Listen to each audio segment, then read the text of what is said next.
Good afternoon, everyone, and welcome to our official side event for the United Nations 2024 Youth Forum. Our side event is called Igniting Change Through Social Entrepreneurship. The theme for the United Nations ECOSOC in this year of the forum is Shaping Sustainability and Innovative Solutions, Reinforcing the 2030 Agenda and Eradicating Poverty in Times of Crisis.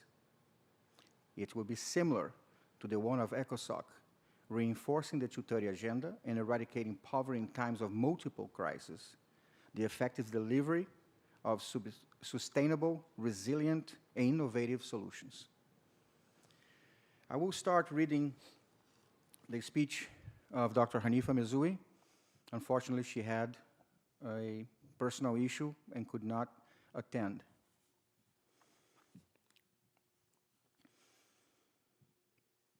The theme for the 2024 ECOSOC Youth Forum is Youth Shaping Sustainable and Innovative Solutions, Reinforcing the 2030 Agenda and Eradicating Poverty in Times of Crisis.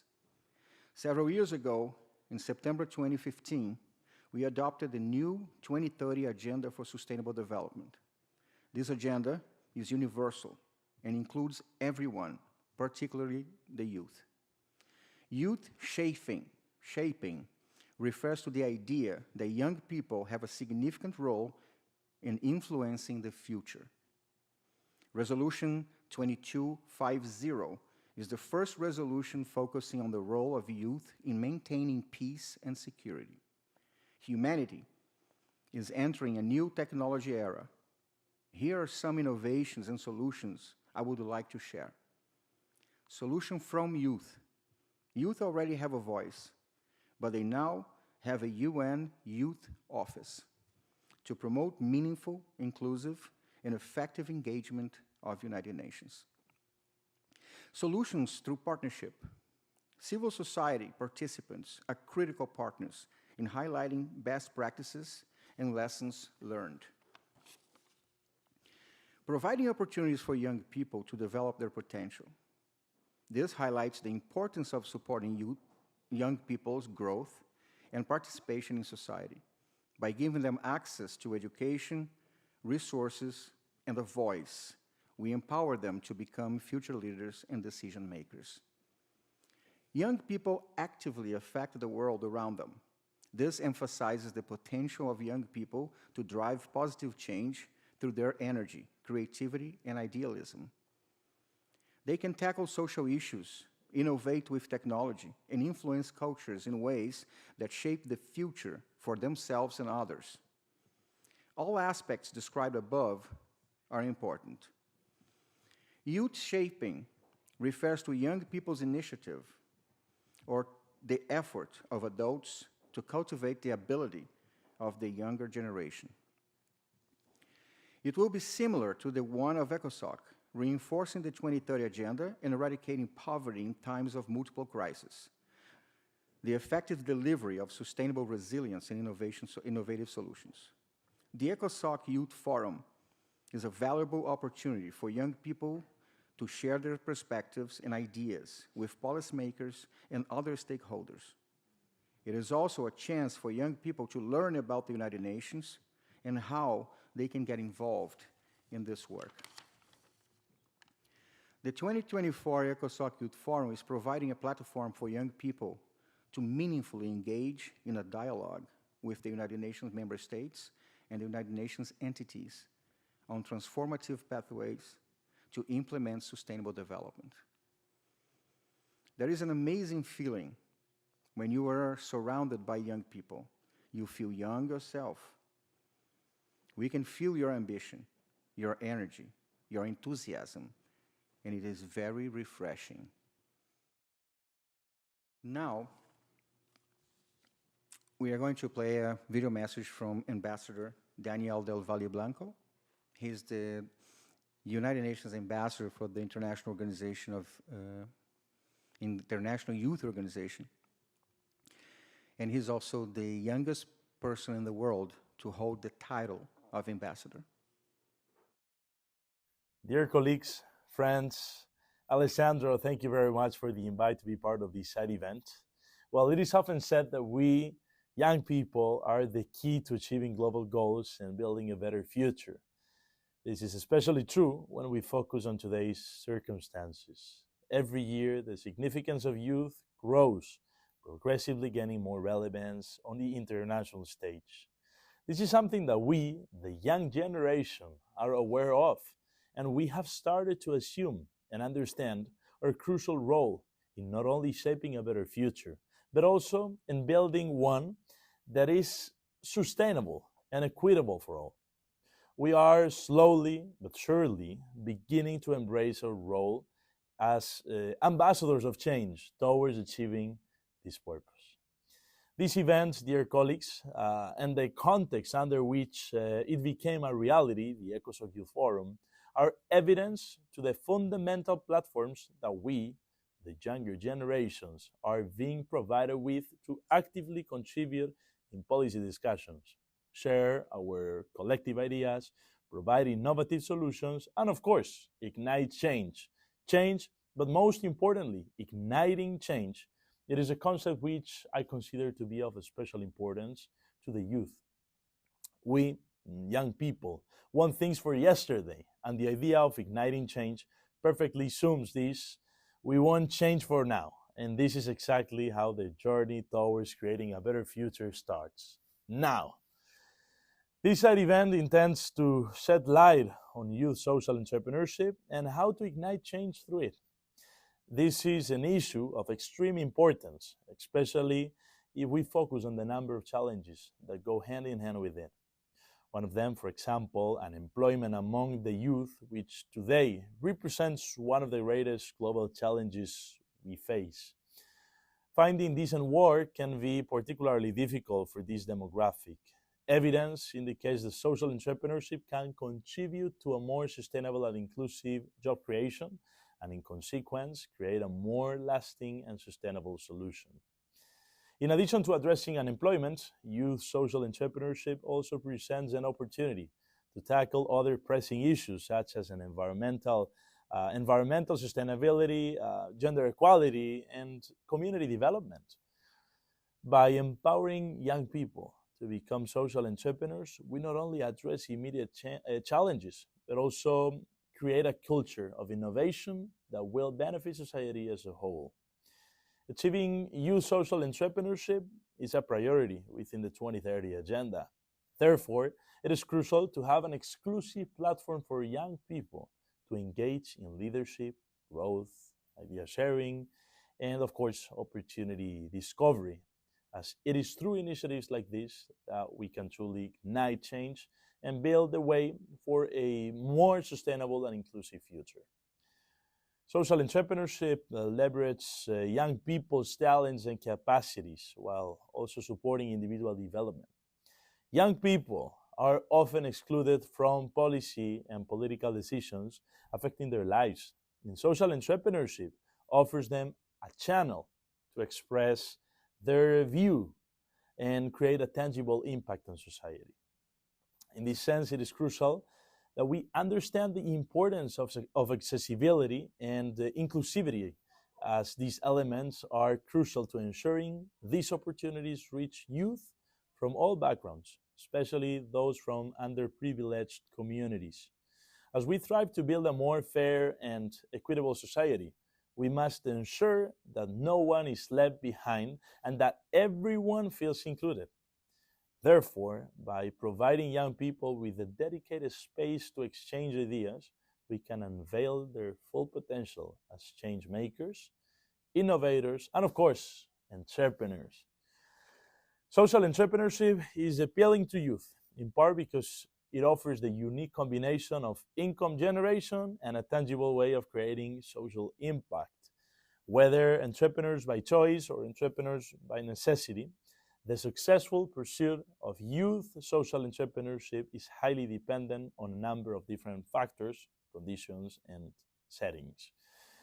These include access to resources, supportive ecosystems, mentorship opportunities, and favorable policy environments. However, beyond these external factors, perhaps the most critical element is the passion and willingness of young entrepreneurs to make a difference in their communities and beyond. With determination and support, youth social entrepreneurs can become real ambassadors of positive change, driving innovation and addressing current social challenges. Thank you very much. And again, I truly appreciate the invite to this special opportunity and event. Kind regards and see you very soon. We have a special guest here with us today, Mayor Pete Bass, our mayor from the town of New Milford, the best town in USA. Mayor. So Mayor Bass will welcome all of you to our town and say a few beautiful words. Thank you, Alexandra, for the offer, and I apologize for being a little bit late. We had an issue that I had to take care of, but I want to welcome you all, both here and both via camera, to our wonderful town. It's a blessing to have you guys here to talk about this very important issue. And as we've talked about here, really the importance of our youth, the importance of everyone, because everyone makes a difference.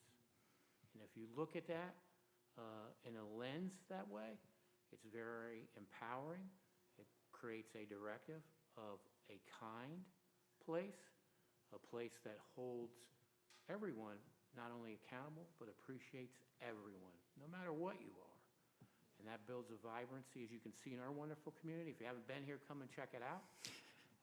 It makes it a truly special place. And as we talked about before, best place in the USA. Thank you. Thank you, Mayor Bass. It's always an honor to have you here with us and supporting us.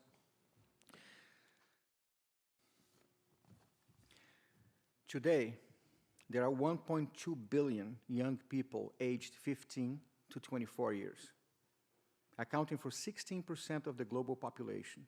By 2030, the target date for the Sustainable Development Goals, the make-up, the 2030 Agenda, the number of youths is projected to have grown by 7% to nearly 1.3 billion. Ladies and gentlemen, and distinguished guests, and future leaders of this world, in the tapestry of global progress and sustainable development, the United Nations 2030 Agenda stands as a testament to our collective commitment towards a better world.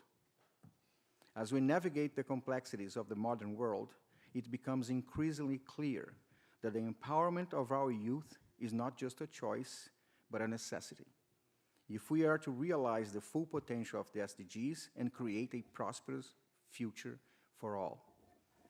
At the heart of this journey lies accountability, a promise we make to ourselves and future generations to uphold the values and principles that underpin the SDGs. It is our duty as global citizens to hold ourselves accountable for the actions we take today and the impact they will have on the world tomorrow. Transformation, both personal and societal, is the cornerstone of progress. It is about remaining the way we live, work, and interact with the environment.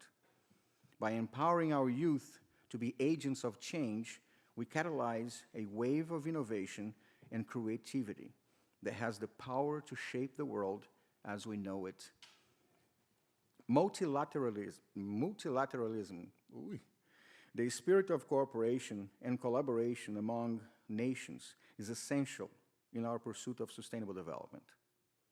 By working together across borders and ideologies, we can leverage our collective strengths and address the pressing challenges that transcends national boundaries. Meaningful engagement is not just a buzzword.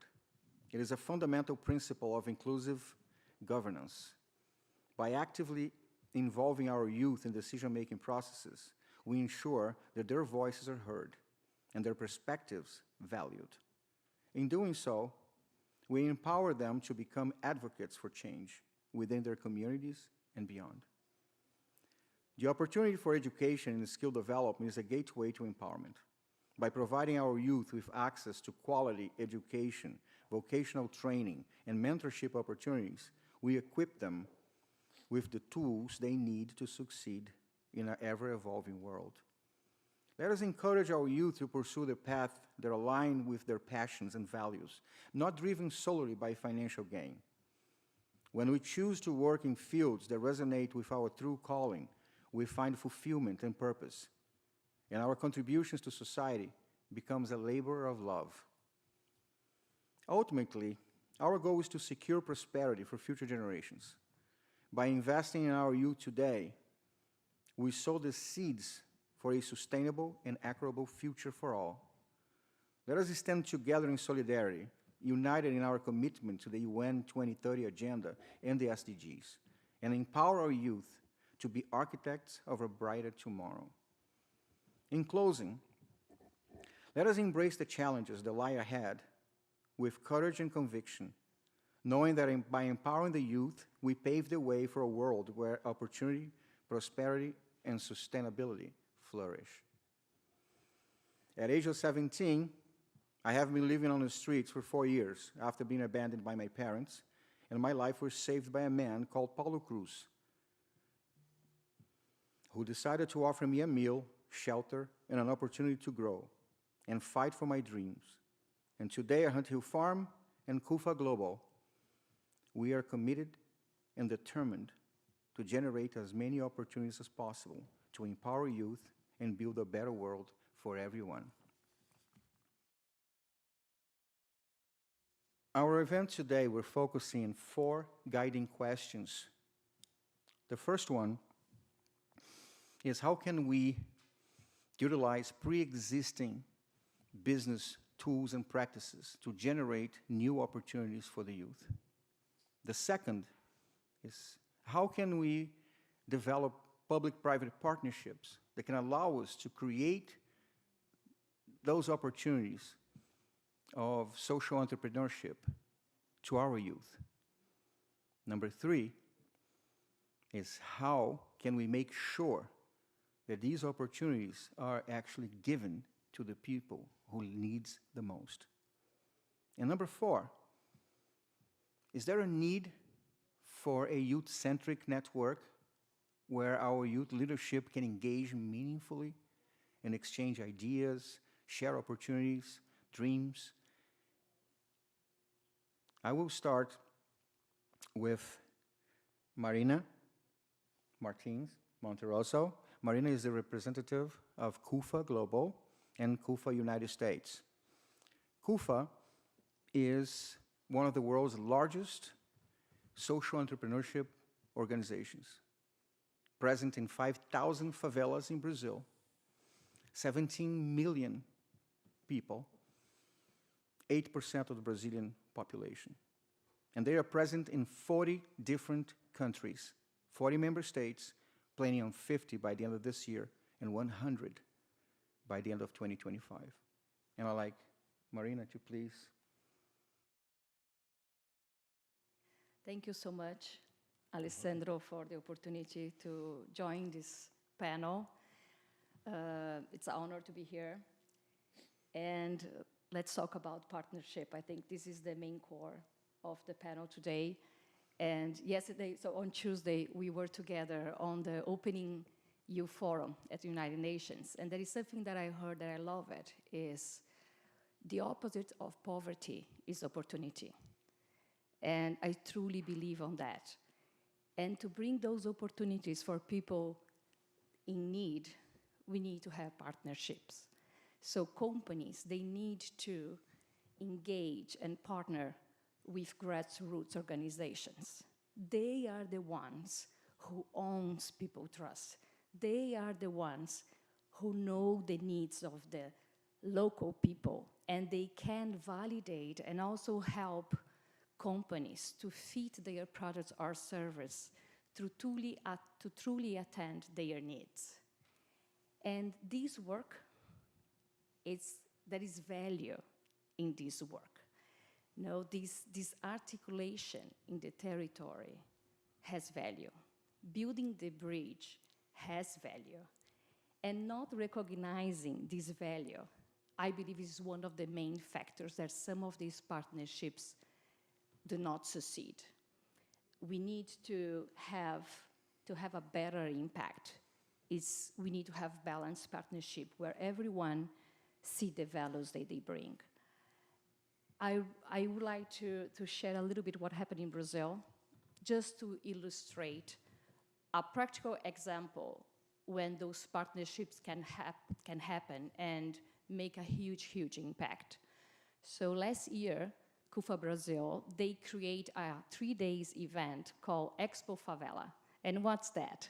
You have in a big, big room, you bring all the entrepreneurs from favelas and bring together people like bankers, investors, CEO, CFO of big companies to listen what's happening on the favela, what all this creativity, all this innovation, and facilitate the interaction between them to collaborate, to make partnerships, and why not friendship. So this is what we see in Brazil. And now it's going to happen like Expo Favela in France in October, and we are ready to export the same concept to the 40 countries that CUFA is representing. So that's what I would like to share today with you. Okay, so thank you very much, Marina. I would like now to invite Sidney Rodriguez, who's a visionary CEO and a man with the intention of spreading the goods. So please, Sidney. You can use this one.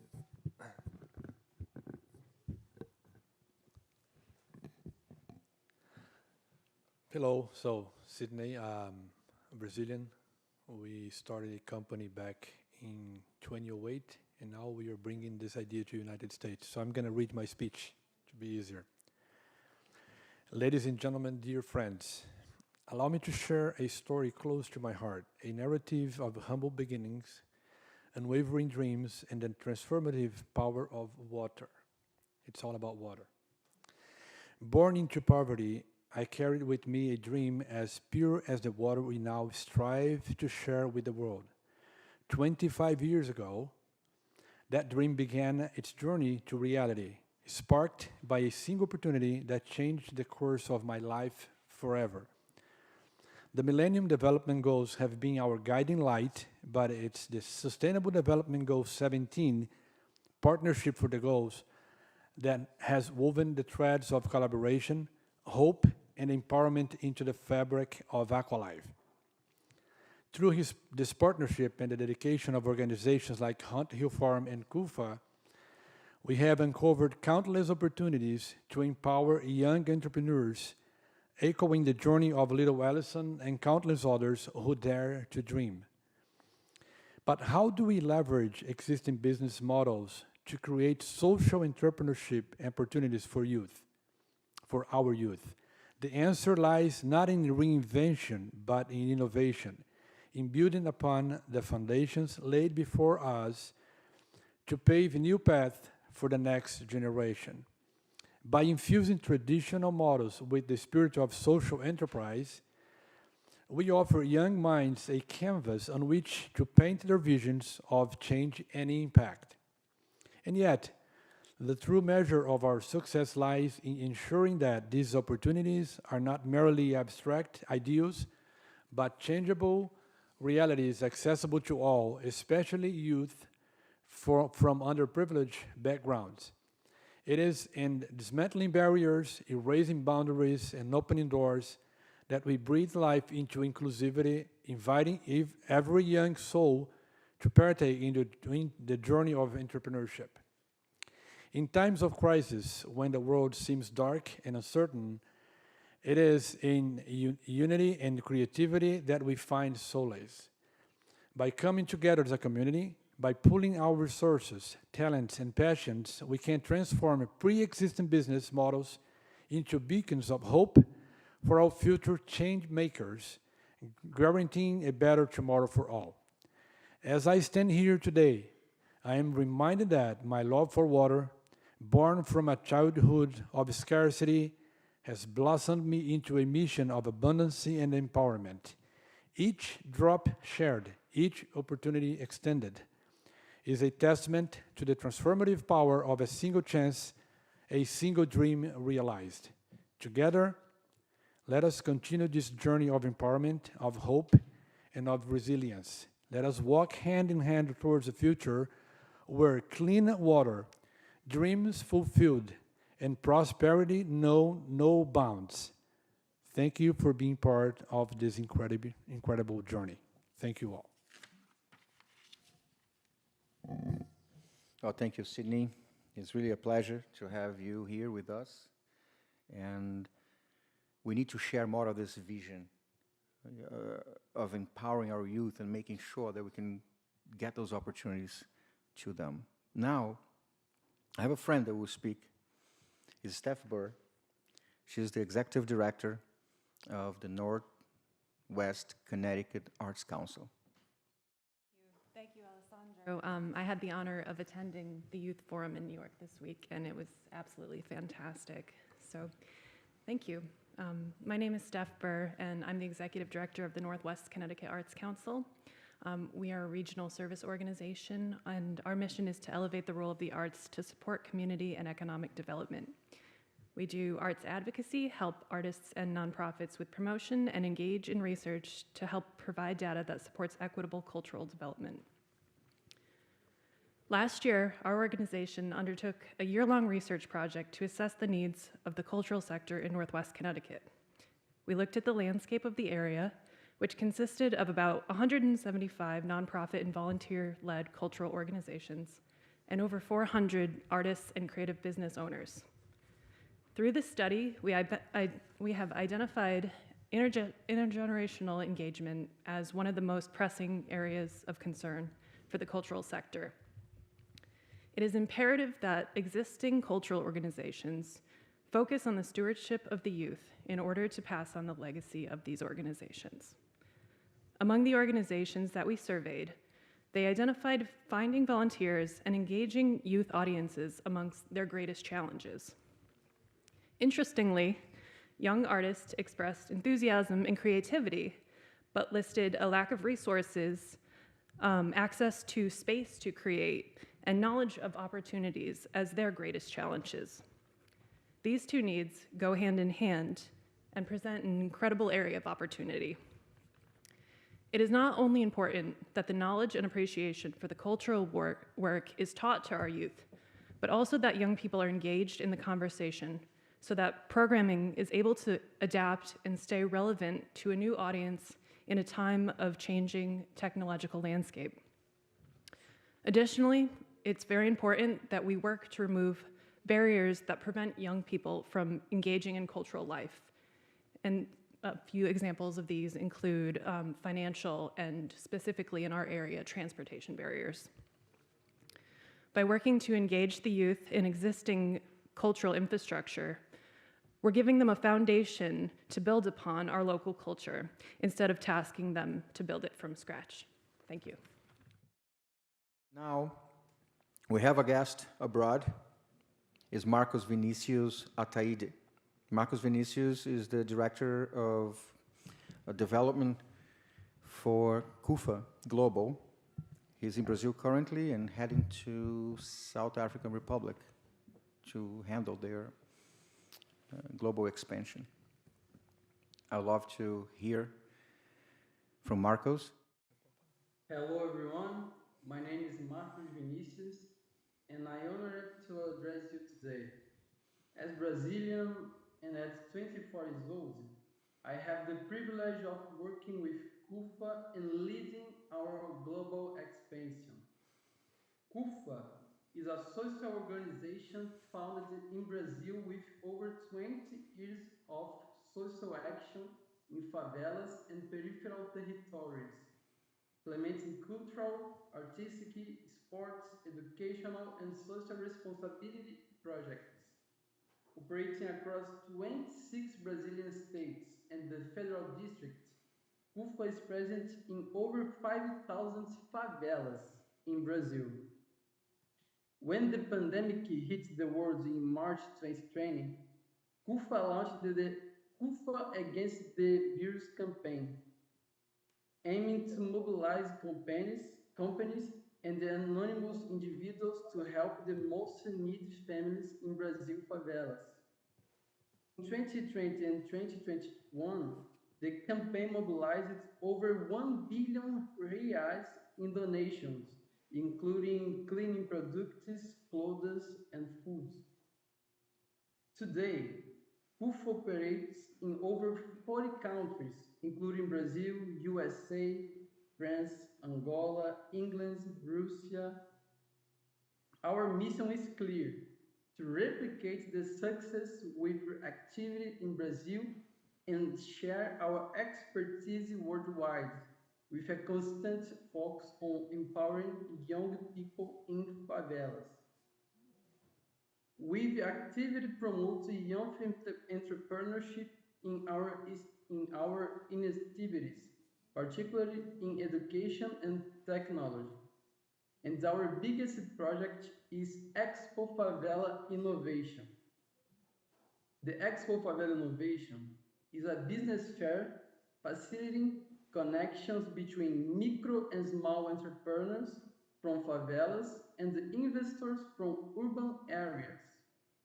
It started in São Paulo in 2022 and expanded in 2023, reaching 21 states and generating more than 30 million reais. This year, the Expo Favela will further extend its reach, hosting events for the first time in other countries, starting with Paris in October and Lisboa in December. This shows us that besides being an effective project in the development of social entrepreneurship, it's a globally needed initiative. So I believe we need to work together to exchange and globally expand initiatives that already exist and have proven to be important and necessary for the development of young. Let's recognize that the immense potential with our young by keeping them, supporting them, and give them resources to them to work.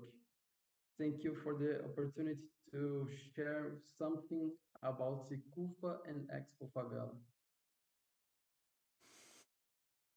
I'd like to introduce you to Jason O'Connor. Jason O'Connor is the Executive Director of New Milford Youth Agency. Good afternoon, everyone. Thank you so much, Alessandro, for being here. And it was such a pleasure to join the Youth Forum on Tuesday with a cohort of our youth from this amazing town, as the mayor and myself always like to say. Again, my name is Jason. I'm the Executive Director of the New Milford Youth Agency. We are part of the town, and with that, we are also an acting youth service bureau. We are one of 103 youth service bureaus within the town of Connecticut. And in that position, I sit as one of the vice presidents of Connecticut Youth Services Association. Now, youth services, we are all for increasing youth wellness, youth well-being, as well as establishing networks of support and care within our communities to both support the individual youth and their families. Listening to these panelists here today, one theme that has come up to me is opportunity, and an opportunity that a youth was given. Now, these opportunities are not handouts, they're hand-ups. It's working with those youth to help them, guide them, and put that expectation that you're going to work with them. You're not directing them. And so when they fail, you're going to be there to support them. And I say that in the sense that in our town here in New Milford, there's many youth that could use that opportunity. And as Alessandro has even said, to understand what their passion and what their love is. And now if we can guide those youth within those passions and with those loves, the success is going to be profound. And I say that because located here on Upland Road is the silo.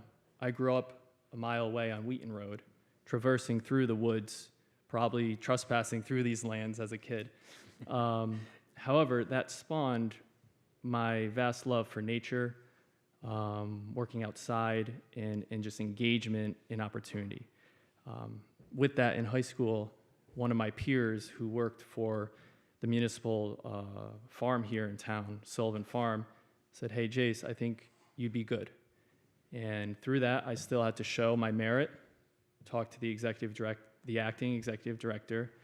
And from there, through that one little opportunity that a peer gave me and that a peer saw in me, I'm now sitting as the executive director of that same entity I started as a 15, 16-year-old. So it's through all these opportunities that these panelists are speaking that we can see and show these opportunities for youth and to support them. And I say that as, was I always the best employee as a 16, 17, 8-year-old? Most likely not. Did I always come dressed appropriately, best public relations? No. But as youth services and as individuals working with youth, we have to understand that. We have to meet youth where they are, because in the conversation of the cohort of youth we are talking about, work, school, or any extracurricular outside of life most likely is their best. It's their safest. They get a meal.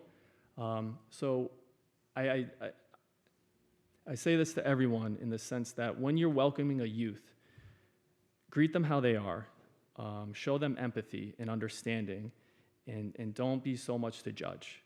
And again, thank you for this opportunity, and thank you to all the youth participating, and special shout out to our youth agency students helping with the production today. I'd like for you to hear Matt Morano. He's a remarkable young man. He was actually elected the Hero Youth for the Brian Cody Brothers and Sisters Foundation, and he have a few words to say. Greetings, Excellencies, local authorities, and distinguished guests.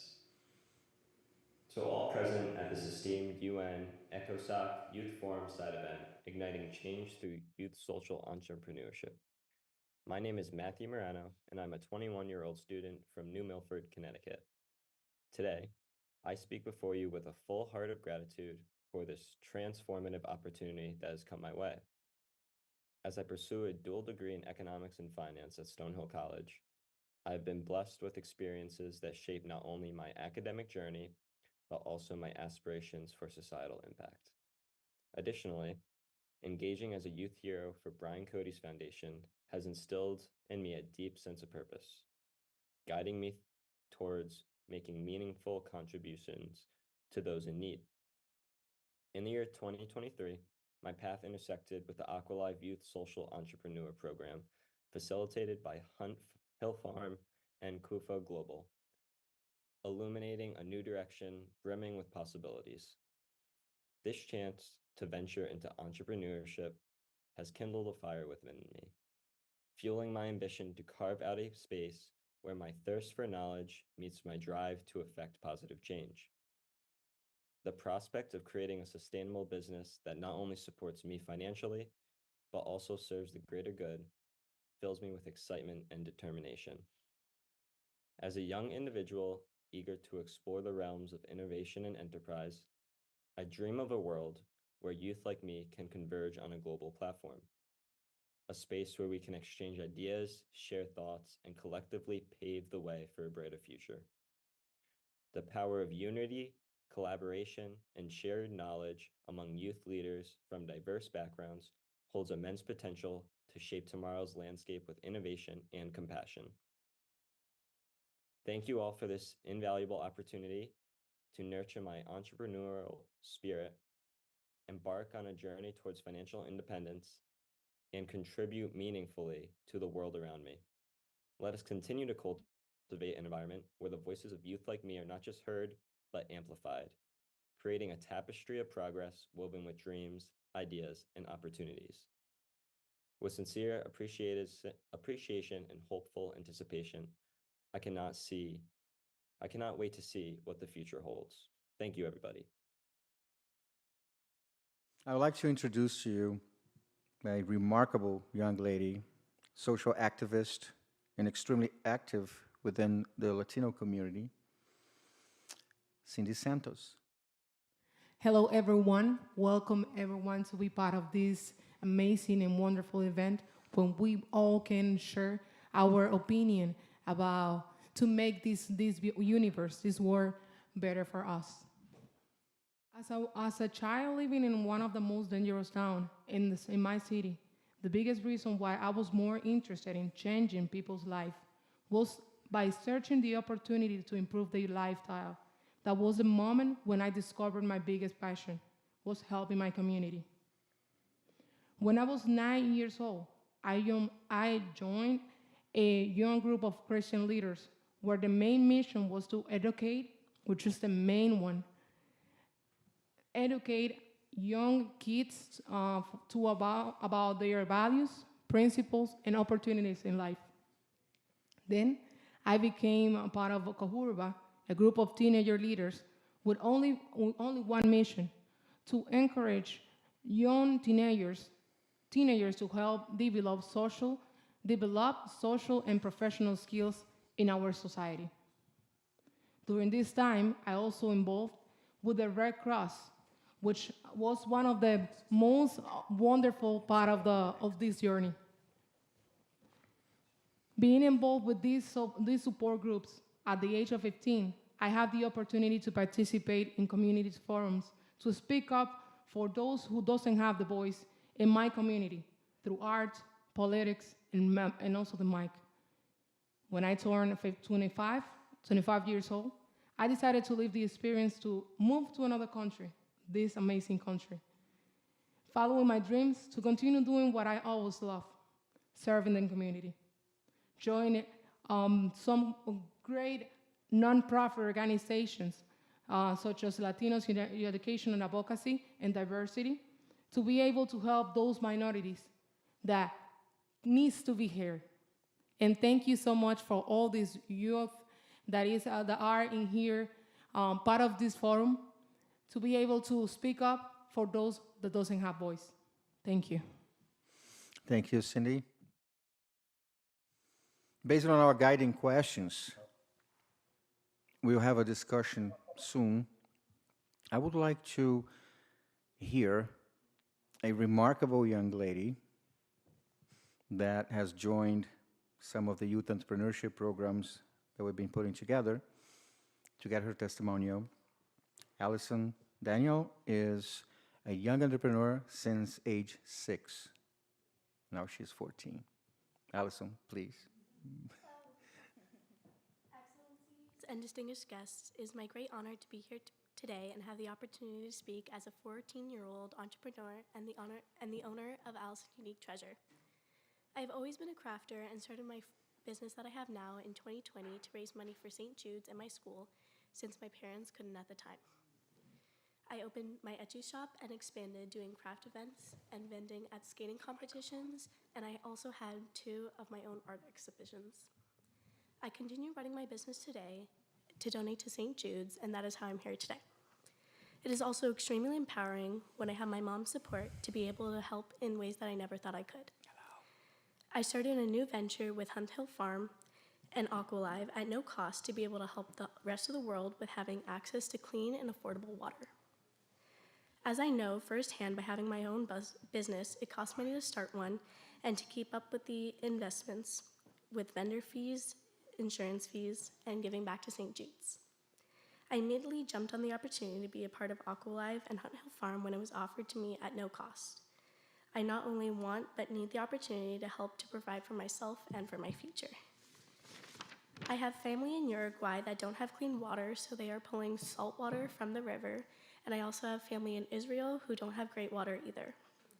I'm beyond grateful for the opportunity, which I'm still blown away by, that it didn't cost me anything to start. When we were giving an Aqualive filter system at home, it has helped us in so many ways, especially with our overall health.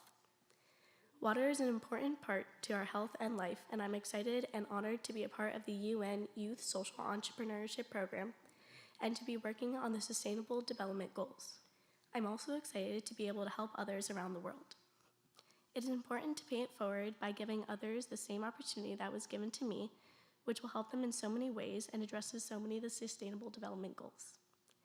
It will be great to help myself and other youth entrepreneurs to be able to have access to a youth social network in order to support and learn from each other by problem solving and coming up with solutions. We may be able to do this through Zoom, casual gatherings, and/or group chats. Thank you for the opportunity to be here today, and I'm looking forward to working with the UN Social Entrepreneurship Program and helping in any way that I can. Much, Allison. It clearly represents, our future. Based on the question number 4, is there a need for a youth-centric network where youth leadership, like Allison and others, can meaningfully engage? I'd like to invite now Leonardo Vieira. He's a young entrepreneur from Brazil. He's from Laon Labs, a technology firm. And he's here to try to answer our number 4 question. Leonardo, please. Hi. Firstly, it's a pleasure to be here today, fighting for a cause that says so much about me and my career. I've been an entrepreneur since I was 14, and I've always wanted to undertake, but I wasn't easy to find resources and opportunities. My family wasn't entrepreneurs, and my inspiration was only from I saw on TV. So, but not having resources is not biggest problem. In reality, it's not a problem at all. After all, I started with just the knowledge I acquired the internet about programming and a computer. You start slowly, solve a recurring market problem, and go out to the street to sell. In my case, I always started in technology area. And when you are young, you have nowhere to find mentors. The contact network is limited to other young people who often don't have the desire to undertake like you. So we have no one to count on. It's a lonely time. The journey of entrepreneurship is usually lonely because you don't have other professionals around you who can contribute your daily challenges. And this is a big problem because when you are faced with a problem and cannot solve it, it can be beginning of failure. But if you have a network of entrepreneurs who have already experienced similar problems to yours, it can be a solution to find ways to solve them. So I'm deeply dedicated to fostering youth entrepreneurship and development in collaboration with Hunt Hill Farm. We are creating a new youth-centric platform. This groundbreaking initiative aims to cultivate a vibrant community where young leaders and entrepreneurs can exchange ideas, seek assistance, engage with mentors, and flourish in their ambitions. We are providing a nurturing environment for innovation and leadership. So in September this year, the platform will be launched at the biggest revolution in knowledge and opportunities will begin. We will have increasingly capable and entrepreneurial young people around the world. Thank you. Introduce you to Guilherme Lepka. He's a young artist, entrepreneur from Brazil. Hi. Dear colleagues, friends, and distinguished guests, I'd like to start with a huge thanks for the opportunity to be here. Such an honor and responsibility to represent Barco Sorriso, an NGO from Brazil, amongst such incredible and inspiring initiatives and projects here.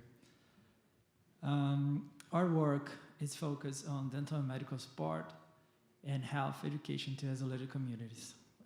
Through our projects, we support the SDGs number 3, 4, 5, 10, and 17, with major focus on SDGs 3, 4, and 10, which means health, well-being, education, and reduction of inequalities. I had privilege of being mentored by Alessandro since the beginning and get a lot of valuable information about how to bring, a project to life. I had that, and through these 2 days of events at UN, which I'm also really grateful to be part of it, and it's also a huge responsibility because I'm carrying, the information of thousands of patients and the voices of thousands of patients that we take care and help down in Brazil. I heard a lot of discussions on to bring the voice of youth to the leaders, to to the decision makers of this world, and there is a lot of programs being created through from in several different countries that involves forums, discussions, and I heard a little or nothing about a digital environment where people and youth can actually be themselves in a safe and rich place, to create this environment that can bring us, more people like Alison, which is a great honor to be by your side. You're truly inspiring. And to the ones that are here, that's her artwork. And she's only 13, and she's super focused. And if I'm not wrong, you're still the best-selling artist at the Asylum. Oh, man. And yes. And, in my project, we take care of health. I'm not a dentist, but I like to do strategy and this type of stuff. And I learned how important is a simple thing like a smile, how that can change someone's life.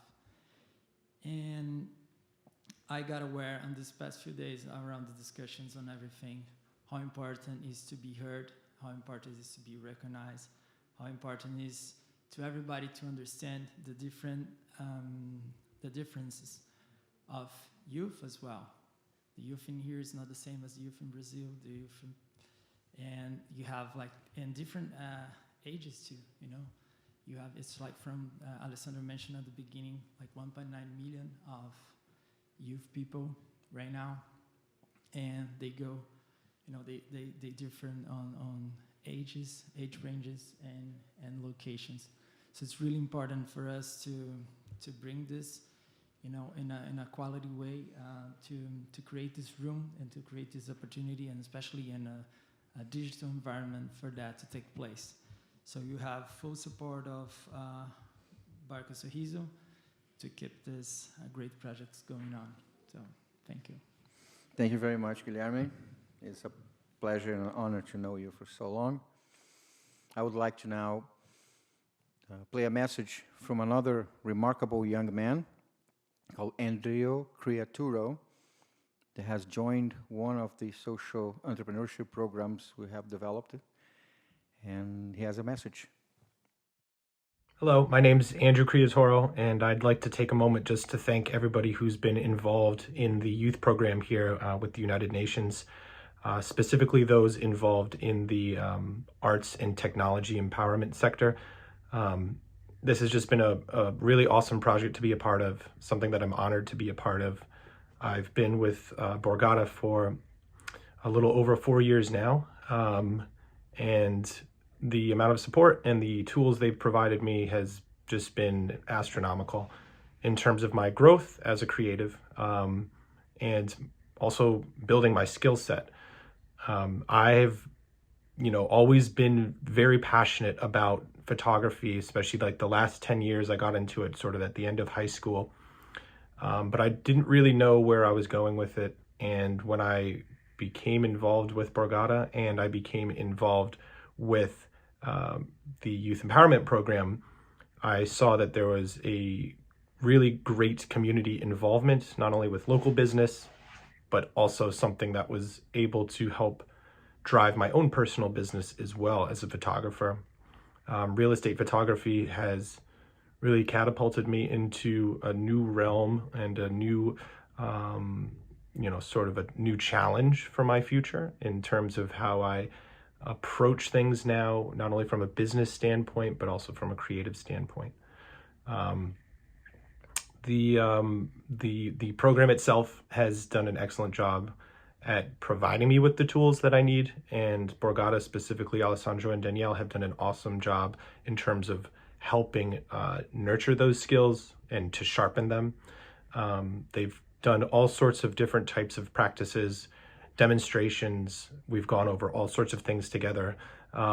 So my skill set just feels like it's really evolved and expanded, which is amazing. So in collaboration with Borgata, Hunt Hill Farm, and the CUFA Global, overall, I feel like I have just a higher ceiling. My potential, I feel like, has increased. I've been able to meet all sorts of new peoples through this network as well. So over the course of time, I've realized how valuable that is and how valuable this program is to young people who are trying to get into maybe a creative space or a technological space and to really aim for the stars. So again, they've just overall been an excellent vessel for me to keep getting better on a daily basis, and not only with Borgata, but for myself in terms of now how I view my own personal business as well. The pursuit is just so much easier and so much more refined at this point that it's really amazing what the program has been able to offer me over the course of time. So I just wanted to, give my thanks, address all those who are involved in the program. I think it's an excellent thing for the youth to be involved in, again, just in terms of cultivating talent and taking it to a new space, whether it's meeting other people or just having, just mixing it up and trying something different. Attacking, some of your passions can be scary, but this program does allow you to really do that with a lot more confidence and also with the tools that they provide.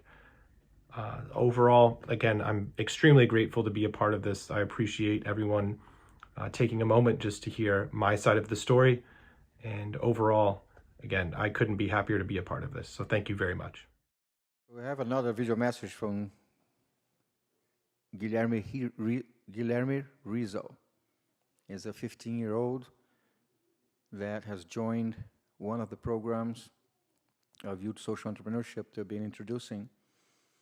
The goal here is not to bring ideas and plans and projects that are just sitting on drawers and not really becoming reality.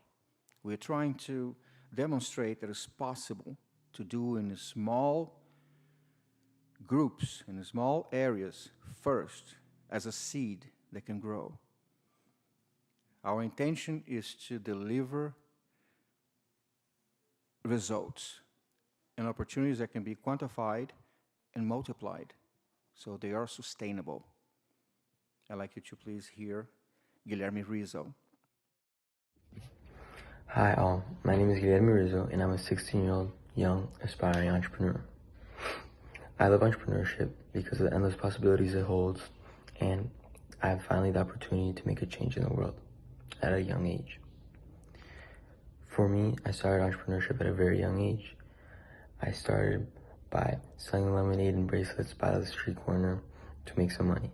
But today, in my high school years, I'm finally able to create something with great impact. From creating a soccer team, which provided soccer equipment for kids in need, to creating my own lawn mowing business, and then to working with nonprofits in Brazil to combat poverty through translations and fundraisers.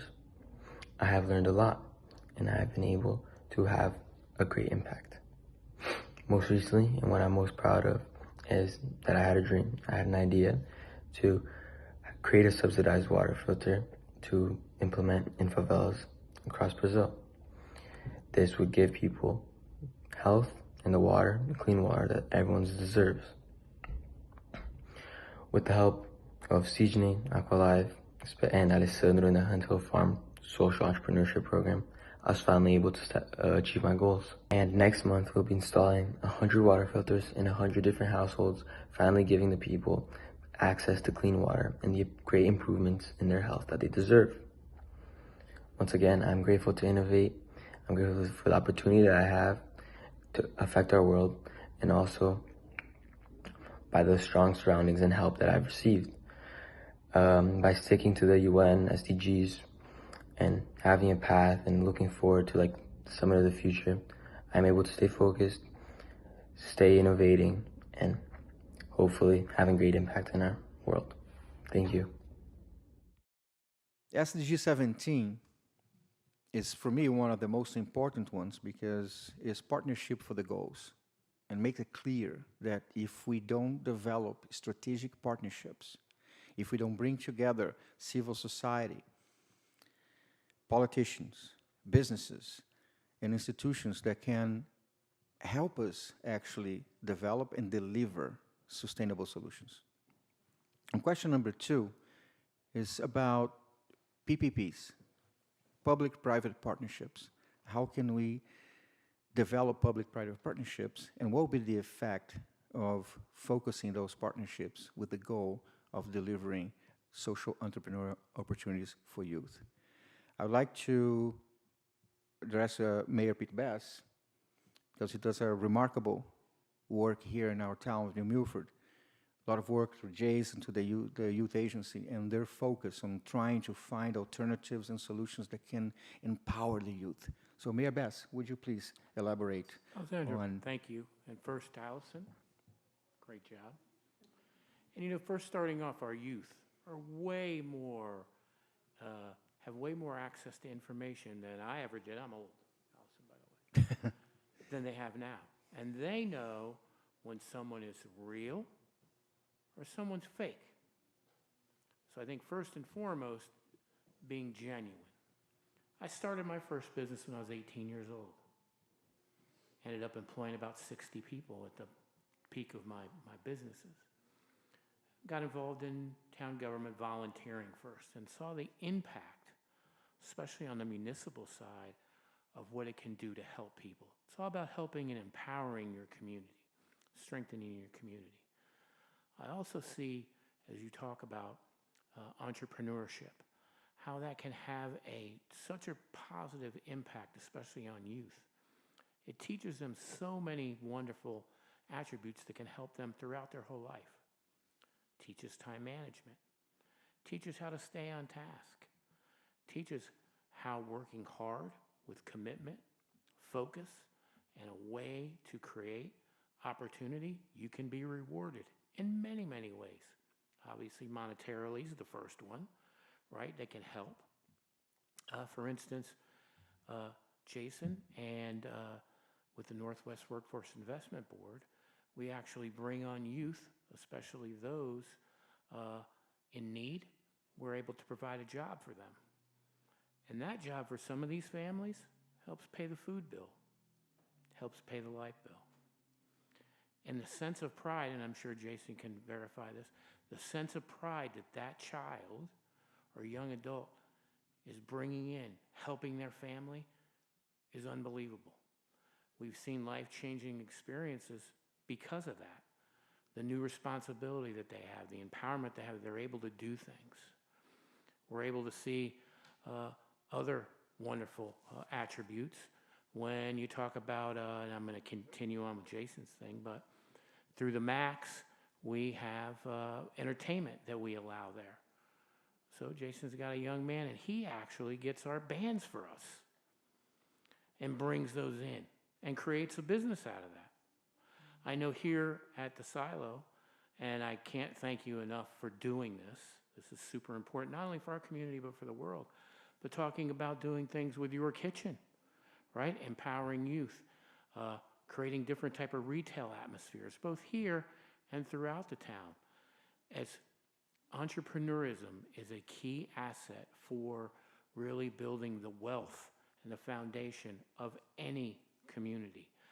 I know working with Steph, we're talking about here in New Milford, the arts and how important an economic driver that is, not only to New Milford itself, but to the whole northwest corner here in Connecticut.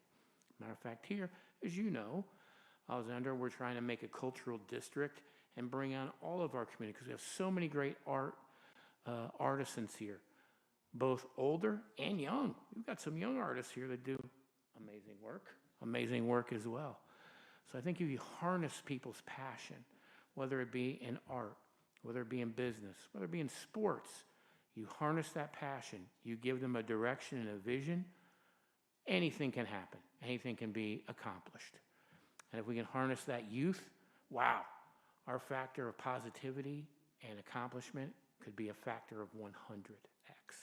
So I'm very excited about it. I think it's great. We've done a lot of things here in New Milford, and we're going to continue to do more and more and more. And I don't want to take up the whole mic, but just very, very positive. This is great, and look forward to more. And those youth that are watching here now, I'm sure it's being recorded by our wonderful youth agency crew who does such a great job.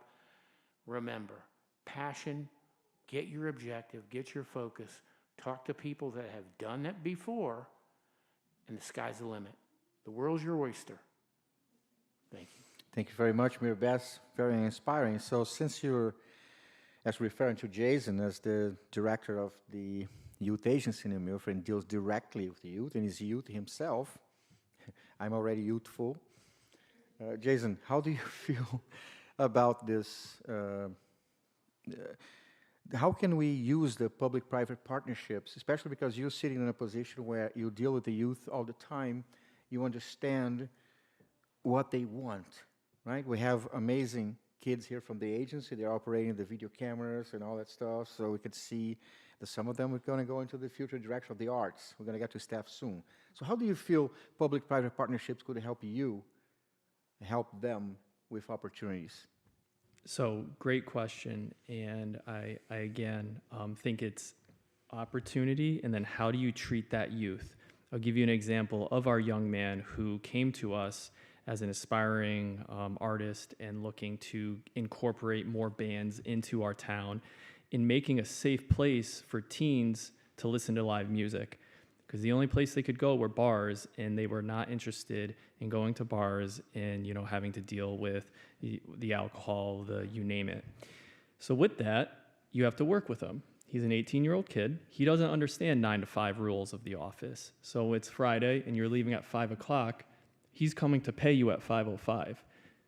Are you going to shut the door on him and say, hey, come back Monday, and now he can't have his gig?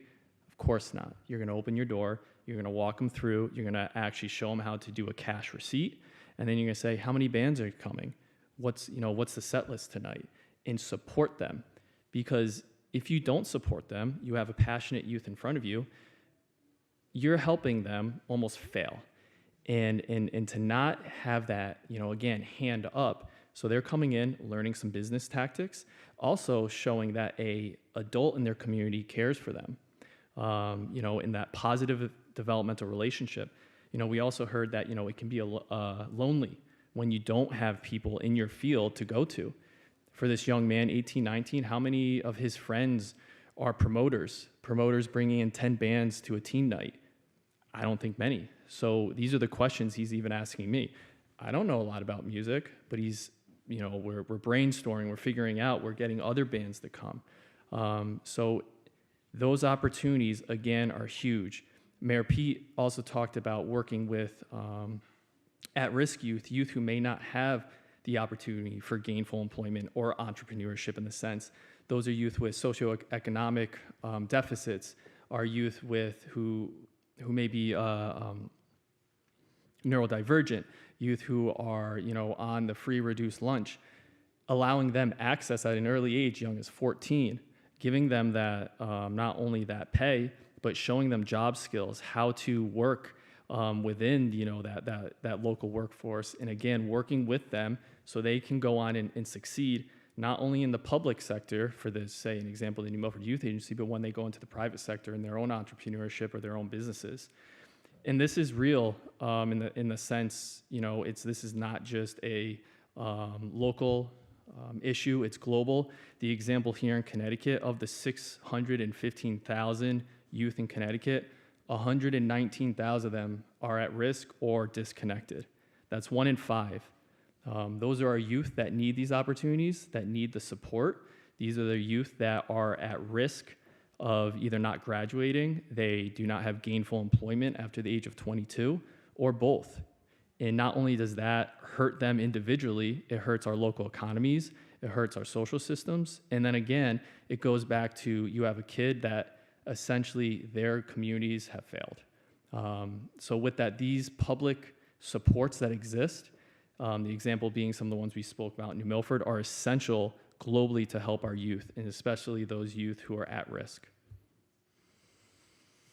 Thank you very much, Jason. Yes. I don't know if, thank you.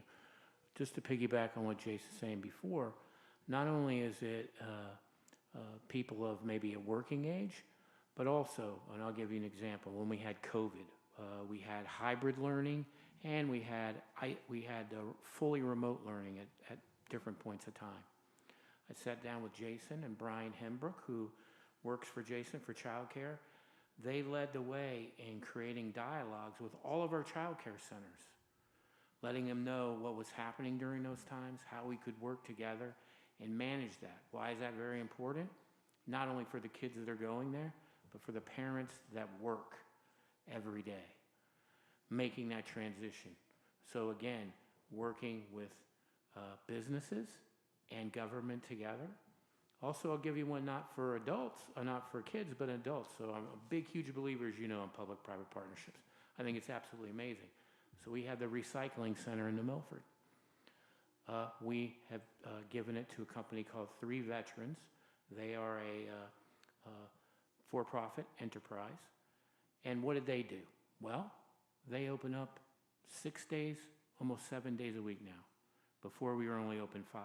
They're open on Sundays, where we couldn't, as a municipality, operate that way. He's come in with so many different revenue sources and abilities for our residents to recycle different products, which is great for the environment. Also in the state of Connecticut, there is a 10-cent for the little nip bottles that you get. The government gives them to each municipality to do things with it. Well, we immediately did what is asked for us, and that's clean up the town roadsides. So what do we have? 3 veterans out there hiring 3 new people, picking up garbage and nip bottles on the side of the roads. Helps the environment, adds to the economy, and provides a much needed service for the town. So it's all about creating those synergies. That's kind of just a quick synopsis. I mean, I could go on forever. But the power of public-private partnerships is truly inspiring and life-changing and can make a huge difference. Thank you. Well, elaborating on that as well, I like to go to the other side, Steph Burr, right? Because Steph is on the art side of things and work with the agency, deal with youth all the time, right, in different aspects. Because not everyone is an entrepreneur in sales, right? And there are many opportunities can be created. So you're dealing with the artistic community, right? How do you feel the need or the importance of public-private partnerships in your job? Absolutely, thank you. I'd like to tie my answer into question number 3, which is how do we make sure it's accessible and equitable, especially to young people getting started. And I just want to stress how important subsidizing programming is, whether that's government or individual donation subsidies, because arts organizations do a lot with a little, but they can't be held responsible for making sure that this programming remains affordable to everyone, because they have costs of their own, their businesses of their own. So that's why public-private partnerships are so important, is because we need to make sure that we have equitable and affordable programming at any cost. Otherwise, if we don't, culture starts to become a privilege of the wealthy. One example that I'll give is a festival that we have done in the past. It's an arts festival, And something that Allison had mentioned is the costs associated with young people when they're just getting started, especially with a creative business like what she does, starting an Etsy shop. That fee to be a part of the event, by being able to subsidize that cost for artists like her, she's able to come and reclaim more of the profit that she makes in participating in an event like that. It also opens the door to people from all different income levels. So programs like that are fantastic because it allows young entrepreneurs to come in and have access to those very first business opportunities, just getting started from the grassroots. But it's also beautiful because there are people from all age groups involved. There are people there participating that have done it for a long time, and they can set up next to the young people and give them tips and tricks that they've learned along the way. So that kind of intergenerational communication and conversation is really, really important when it comes to bringing young people into the economy as young entrepreneurs in the creative fields. No, thank you very much, Steph. And continue on that question number 3, right, which is how can we make sure that these opportunities get to the hands of those who really need? And Marina, would you like to elaborate a little bit on that? I mean, because the work that you guys do is so amazing, especially because it works with extremely poor people, right? And not only in Brazil, but all over the world. And again, on SDG 17, which is Partnership for Development, we have the belief that partnering with grassroots organizations is the way to bring the opportunities to the ones who need the most. So would you like to elaborate on that? Because you guys work with so many partners and, you know, and big ones too, like Adidas, MasterCard, Amazon. So could you? Yeah, I think what's amazing what CUFA already made is to create like an expertise in favelas and how to connect these so many different words, like corporate words, favelas, banking, all that to speak the same language and be together. But I would like to share with you guys a little bit about my personal story that I think can illustrate a little bit the importance of having this connection. So for 18 years, I was a partner in an international consulting firm doing M&A, merger and acquisitions, all that. And then one time in my life, I decided, when I went to a favela actually to talk with youth, I felt that my heart was fulfilled. And I said, oh, I understand the privilege that I have in my life, and I understand that this comes together with a responsibility that needs to reduce the gap of opportunities. And then I decided to shift my career to impact. So last 8 years, I worked for 2 NGOs, one in Brazil, the other one in Hong Kong, when I was empowering youth to create their projects. So I support 40 projects that they have, from kids from 14 to 17 years old. They want to make a difference in their community. And then I was working in an organization called Kids for Kids, when I was able to mentor them and connecting with professionals that can also mentor. And then during 6 months, we worked together from the ideation until making the idea become a reality.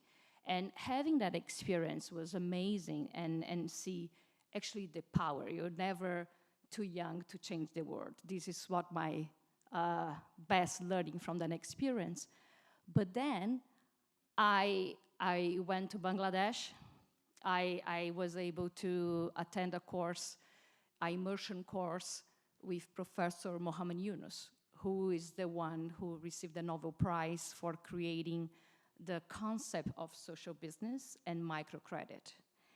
And when I was doing that, I met a woman that is a micro-entrepreneur, and she was a beauty salon. She's owner of beauty salon. And talking with her, we saw the impact that a hairdresser has with their clients, you know, the mental well, the like self-esteem, and we women, we know, you know, how empowering is to go to have your makeup and hair done. You know, you just boost your confidence in 30 minutes. And that's when I was inspired to become a social entrepreneur. So that I co-founded a social business in Brazil called Somos Todas Marias. We are all Marias. This is the name. But I started the business, so I didn't come from that background. So how I can interact, how I can know the field, how I can know the needs. And that time we partnered with a local NGO to give us the opportunity to meet those women and starting know the field. And even that, like now I'm 5 years running the business, even that is so hard for someone who's outsider to truly communicate and understand and be able to scale. Because I think nowadays we have so much advance in the world in terms of companies knowing that it's no longer only like seek for profit maximization. We need to take care of impact. So we have some important movements like conscious capitalism, B Corps, social business, all of that. But I think we need to scale. And to scale, we already have some organizations like CUFA, for instance, that already are in different countries. So I think the biggest challenge from like us as humanity is how we can truly collaborate with each other. It's time now to put our ego aside and feel connected, what I would call like our inner goal, that who we are. You know, what's our essence? What's the difference? What make my life worth here? And work together, because the challenges are so complex and we need each other together. And having like sitting someone like a businessman with this heart, you know, this is what we need. All right. Thank you. You guys do this very well. I want to pass the same question to Cindy Santos, because Cindy is involved in the grassroots community with several organizations, especially the Latino community and the underprivileged. So, again, partnering with organizations and individuals like Cindy Santos can allow us to say, I have a great opportunity here. Do you have people that can benefit from? How do you do that? I mean, you guys are so involved with this and the concern with providing opportunities for the youth. So how do you see this, the need for public-private partnerships help you continue doing this great work and providing more opportunity for our youth? From my experience, I can say, you know, by talking to people, like sharing the time with people, with the community directly, with youth people, and also with any type of communities, not only Latinos communities, Black communities, the Asian communities, we can realize that there is a lack of knowledge. There is a gap that we have to close, or at least try to reduce the lack of knowledge, the lack of connection that we have. Because there are, as you guys, you panelists mentioned, there are some other opportunities outside, and that there are some other people, some youth people, that they are not able to reach it. So we have to start being the connection between them. We have to start raising our voice to share the information, because you don't know that in the middle of us, between us, maybe we could have some other leaders, some other entrepreneurs that can be part of or make this community better.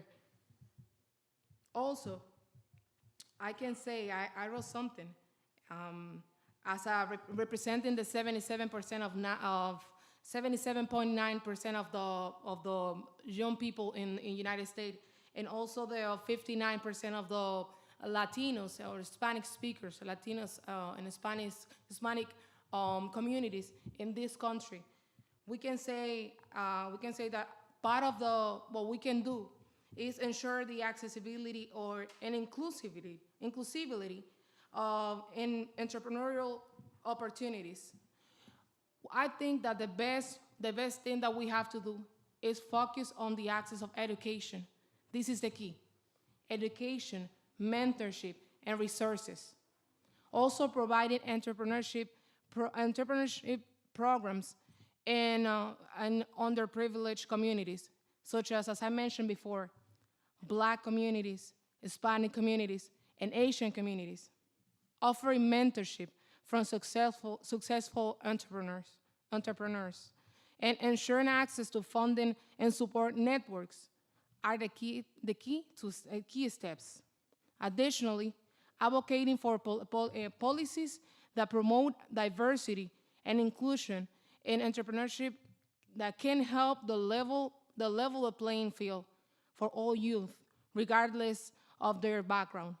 This is what I believe we need to be able to do to be able to close or reduce the gap of between the young entrepreneur and big businesses.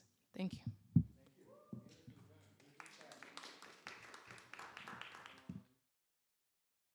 Now, going on question number 4, I thought it was interesting what Allison said there, but also piggybacking on Ambassador Daniel Del Valle Blanco's message of the need for a youth-centric network that would allow youth leadership to gather and share ideas, thoughts, not on a social way. So, Allison, you mentioned kind of similar to that. And what do you believe, why do you believe this kind of network or access will be important for someone like you? I believe that a youth social network is important for the youth to consult and explore new opportunities and interests that they may have not thought of, or ways that they could get into an interest and explore it. And so they can expand on their ideas and passions that they would not have been able to do without it. Okay, and you feel that you can benefit from an environment like that? Mm-hmm. Okay, you're remarkable. Jason, if you don't mind, I'd like you to also elaborate on that, because, again, you work with youth every day, all day. You hear what they say, and you know what they want. Now, do you believe that a platform like that is something necessary, useful, or not? I would say absolutely, in the sense that that platform of peer support, peer mentorship, in education operates as an external positive asset for those youth and our young adults participating in it. And what I mean is that's an external system of support, similar to the family system, similar to the community, that could be there to support our young activists, entrepreneurs in their journey. And that, what that does then is that helps their inner guidance system, their internal assets, how they're viewing the world, their sense of resiliency. So if they are in a group of like-minded students, they have that sense of solidarity and understanding that then can, again, guide their inner guidance system, help them when they are either struggling, they're failing, or when they're succeeding. And that's a very important aspect too, is to share the successes, share your resources, expand on how, one can help another. You always hear adults say, I wish I knew what I had 20, 30 years ago. If the peers and adults can help these young entrepreneurs have some of that information, have some of those keys to success, and not set it up and don't judge them as they're too young. I think that is the biggest deficit we could ever do in a community, is judge by age. As we've heard here today, our youth are extremely amazing, empowered, and resilient. And you need that resiliency, and I think that resiliency can come both inward as well as that peer. So that platform is paramount, I believe. Awesome. Thank you. Very good to hear. We're coming close to the end here, so I want to open the opportunity for anyone here in the audience who would like to ask any questions to any of our panelists. Anybody? Because, I've always had a passion for entrepreneurship since since I was like 18 years old. And a lot of times, you know, we get access to certain things that we don't know, you know, what we're trying to do yet, so to speak. So I like the idea that you might not understand the why right now, but having a platform like this with peers and working together in a peer atmosphere and a supportive community, like someone may discover that why.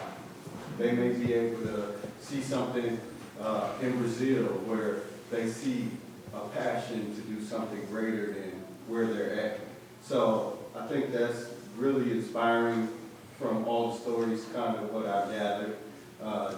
Just that platform to be able to see another side of the spectrum and understand what the possibilities are. All right. Okay. Question, because I'm going to build on that. We have a lot of youth in our lives, family members who have passions and goals and interests and desires to build businesses and be entrepreneurs. And I reside on the corporate side of things. And what I see with one of the gaps that she was mentioning is the how-to, the step-by-step. They just don't even know where to begin. And so what we're noticing, my goddaughter, my niece, all of them, is they need someone to kind of take their hands and literally walk them through step-by-step the process, introduce them to other people, because you know, a lot of times it's not our areas of expertise either, but we at least know how to make connections to somebody in the area to then help build that bridge. And so I think that is super critical and ought to be applauded of this program. And so my question is just how do more people understand about the program, get access to it, apply, whatever it is, whether it's through the UN or through here. Of course, we live in Danbury, so Danbury and beyond, how do you get more people, in particular the youth, this information so that they can join, because that literally is what it's just, I don't know, it's a different group of young people today that I see. They're hungry, and I think they're like ready to go, but they just don't have the know-how. Jason. Thanks. No. So what I can speak to is just the allowance of youth in positions of power and shared space with adults. I think by allowing youth to work with the video tech team here, allowing youth to sit at board of directors meetings, allowing youth opportunities within the schools, businesses to start growing and learning from adults. I think that's what I can speak to, is sharing that experience with youth so they can learn and they can start building those skill sets within themselves, so then they can feel more empowered to search elsewhere, to keep that hunger, to take advantage of those resources.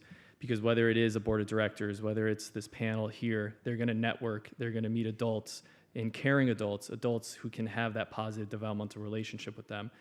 I think that's what we can do, is put that challenge on our youth to get out of their comfort zone.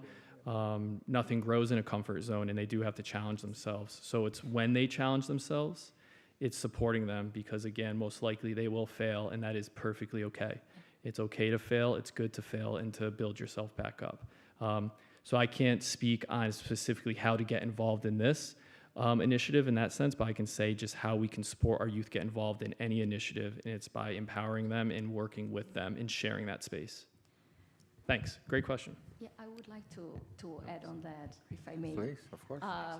I believe when we launch the platform, I think it will be a great idea we can do like CUFA and Hunt Hill Farm workshops for youth to understand, to have some guidance about the steps from having an idea and go through planning and then execution.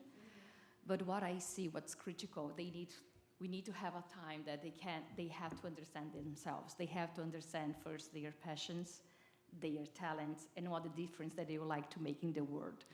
Because this should not be like a school project. It should come from another space, that they feel like it's an opportunity and it's about the uniqueness that they are going to bring. And one thing that I think sometimes they feel a little bit disappointed is because it's a path that you build along the way. You cannot think big is awesome, you know, like a big impact, but it's truly like starting small, and then you know the way, and then you figure out how to scale. So it's a different way. It's not like to be Steve Jobs, you know, something like that. It's like it's on the way that creating the confidence and the skills and all that. But I would love to do that. Yeah. It's like a train the trainer, because there's a program like Harambe and Danbury, but I think they would even benefit from learning what CUFA does to say, okay, how can we roll out something similar for this community? Perfect. Cindy, you said you have something to say, to elaborate on that as well? Yes, because I'm part of the Denver community too, so I'm glad to see people from my community. Yes. Well, I just want to talk about from my experience as a young leader, and is that when I was starting in this journey, I was in the same place. I didn't have the opportunity. I didn't have the proper tools. I didn't have somebody that tells me, oh, maybe I don't wanna blame my parents, but they just gave me what they have at the moment, the resources they have at the moment. But I decided to join, with that hunger inside of me, I decided to join the community to verify what I'm capable of. So me as what I can say from my opinion is, you as a parent, you have to support them, to make them approach the community so they can develop their own skills, their own leadership, and also get the proper tools to start getting their path in their business too. Thank you.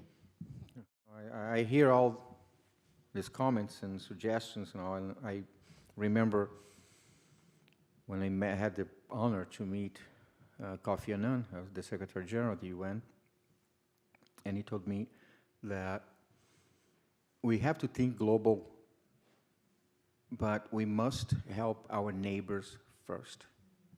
Right? Small steps, and I met him 10 years ago. And yes, because every time you think global is great, but to implement a global program requires a lot of resources. And most of the time, it's not self-sustainable. So starting small, people say, oh, why are you creating opportunities, small opportunities? Because small opportunities is what saved my life. Small opportunities is what allowed Sydney to become a water entrepreneur, right? Small opportunities allow Cindy to flourish here in the country in her new life. So if we plant small seeds like CUFA, started small in favelas in Brazil, now it's in all 27 states, right? We have 5,000 favelas, and empowering so many young people. Now, yes, you guys are global, 40 countries is a big thing, but everything they do, right, is localized, correct?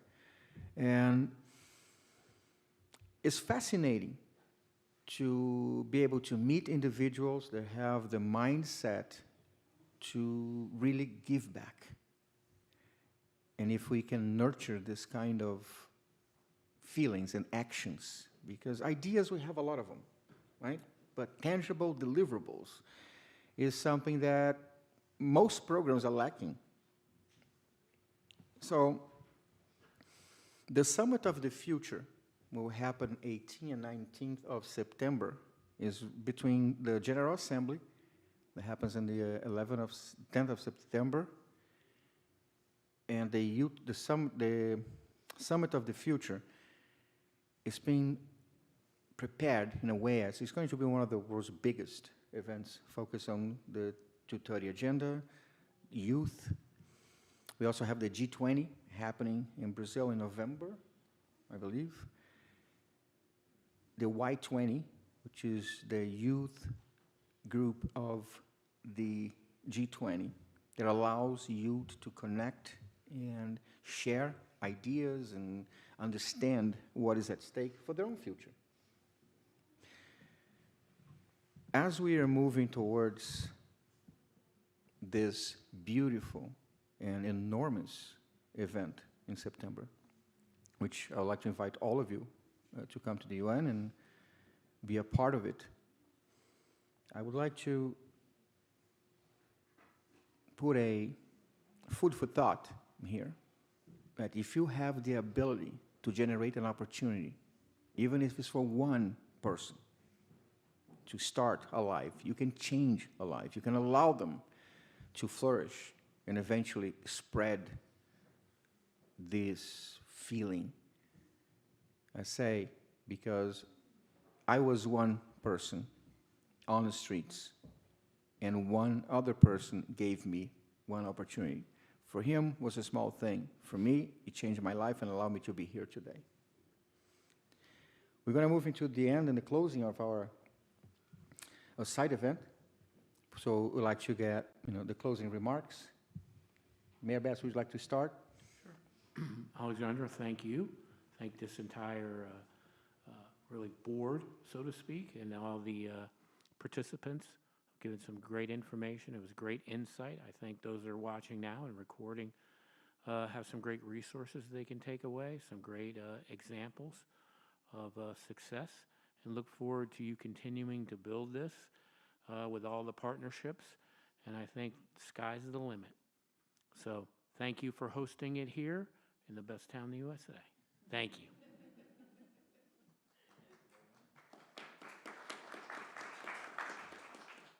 Just thanks again, the audience, the people who are here, the other panelists. Was a great opportunity to learn more. I'm a little bit new in town. Less than 1 year, I moved from Hong Kong to US, and so it's just an amazing opportunity to now representing CUFA and bringing all the expertise in Brazil to spread around the world and help to reduce the inequality. So thank you so much.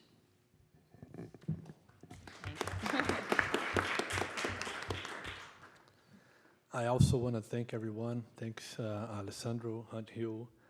I think this agenda of UN the 2030 agenda, it's giving a lot of people a lot of great opportunity. I grew up in a very small town of 6,000 people living in south of Brazil, very poor, and I started to learning about water and realize one thing, Mayor.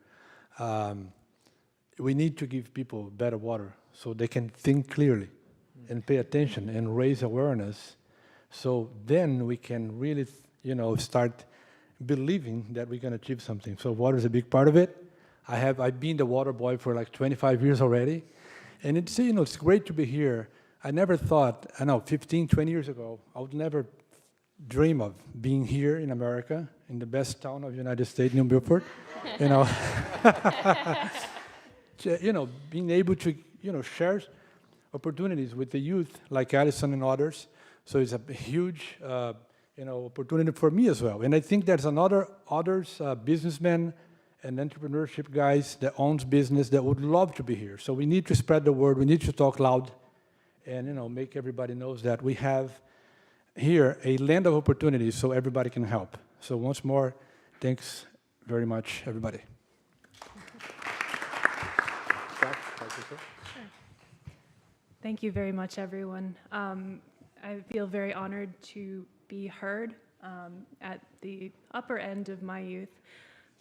But I just want to say that I would like to encourage all the young people out there to start thinking about yourself as a steward to people younger than yourself, because I think that this is something that has been lacking a bit in the generations leading up until our young generations. And for me, in my 30s, I'm starting to see myself as someone who can be a resource for people in their 20s and people who are teenagers to create that connection. So I think you're never too young to start being a mentor for people younger than yourself. So thank you. Thank you, staff. Thank you so much, everyone. Thank you, Alessandro, for hosting in the silo, and it's been such an honor to be part of this. stay hungry for the youth, support each other, and know that you guys truly aren't alone. This is the Youth Forum. We're here for the youth. You truly are our future. I have such passion, and just I become so motivated when I get to hear from these youthful voices, and just how impressed. And it just, again, energizes me to go and keep doing the work to advocate, to extend these youth voices, promote them, and really, take care of them and allow them to then take care of themselves and grow. So thank you to everyone, and this has been an honor. Thank you.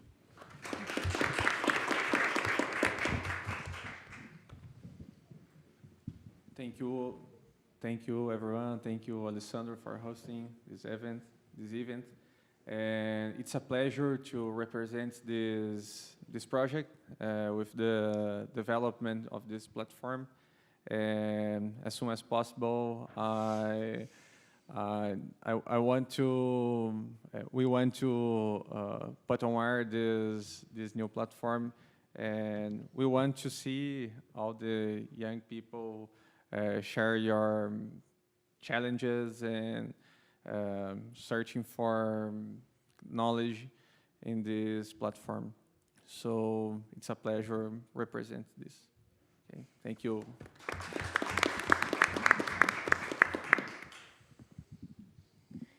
Thank you, everyone. Thank you, the panelists. Thank you for the attendees to be part of this amazing, this wonderful event where we wanted to share with you guys everything about the opportunities to open our eyes to the new opportunities that we have. I just want to say to all the young people that you are not alone. You are not alone in this community. We are here to raise our voice, to speak up for those that doesn't have voice, to those young people that they think that they are alone with their own entrepreneurship. They are not alone. They just have to approach the community. There are a lot of ways to help the community, to share the information, to keep communication, to keep the connection between us, to start closing or reducing the lack of the gap between Hispanic community, between Black communities, Haitian communities, and also the United States community as well. Thank you so much, and it's a big pleasure. It's a big honor for me to be part of this honored panelists and on this table. Thank you so much. Thank you for having me today, and I think it's just amazing how we can all share our ideas and our passions and what we truly believe in to bring opportunities to the youth. And yeah, thank you.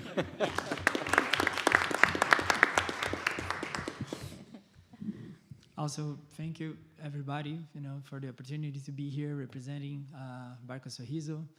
And as Jason mentioned, it's all about youth. And I'm pretty happy and confident with the future, and which not only this event, but the access to the whole youth forum will bring to bridge the gaps that we need to take care of for the youth. So thank you. Right, so it was tremendous pleasure to have, honor to have all of you here, and I hope you can be back next year because the Youth Forum happens every year, and I am extremely honored to be here to host our first official United Nations side event in the best town in USA, and open to the public. Everybody can come, and I hope we can continue developing this community of individuals that are really interested in providing opportunities to young people like Allison in the whole world. Because yes, Celso Ataide, the founder of CUFA, said once that if the problem is global, the solution must be global, right? So the way to collaborate and make things happen is multiplying the mentality and the formula of what we are doing. The youth today has a voice, and you can use it as loud as you can in order to be heard. The United Nations is entirely behind the youth. The 2030 Agenda is pretty much around youth. And if we can find the leaders like Mayor Bass, the professionals like Steph and Jason, Leonardo, Sydney, everyone, Cindy, coming together with the knowledge and the ability to share what works. And that's what we need. That's what's going to make the difference and allow us to bring tangible programs and solutions that are also sustainable. So thank you very much for coming, for being here. I want to thank everyone that is watching our panel here through the United Nations Network, through YouTube, through Zoom, and any other platforms.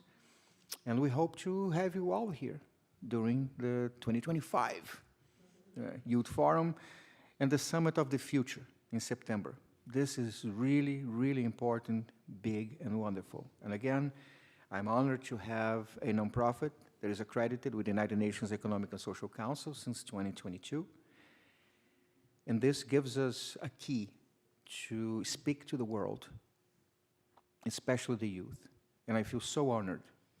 Thank you very much for coming, for supporting us, and especially our youth. Thank you, and have a wonderful day and positive vibrations always. Thank you.